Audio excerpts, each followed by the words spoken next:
حسد سے بچو، کیونکہ حسد ایسی چیز ہے کہ جو اپنے ہی بھائی کے لیے نقصان پہنچانے کا ذریعہ بن جاتی ہے، اور خود حسد کرنے والے کو دوزخ کی آگ ہے اور اس کے اعمال ضائع ہوتے ہیں، ایمان کمزور ہو جاتا ہے۔ حسد کی اس برائی کے باوجود بھی 2 جگہ حسد کی اجازت دی گئی۔ رسول صلی اللہ علیہ وسلم کا فرمان ہے کہ لا حسد الا فی اثنتین، رجل آتاہ اللہ مالا فسلطہ علی ہلکتہ فی الحق، فرجل آتاہ اللہ لحکمتہ فہو یغزی بہا ویعلمہا۔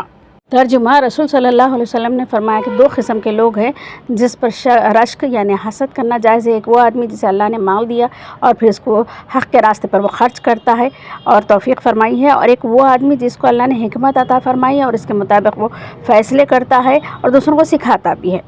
حسد سے بچو، کیونکہ حسد ایسی چیز ہے کہ جو اپنے ہی بھائی کے لیے نقصان پہنچانے کا ذریعہ بن جاتی ہے، اور خود حسد کرنے والے کو دوزخ کی آگ ہے اور اس کے اعمال ضائع ہوتے ہیں۔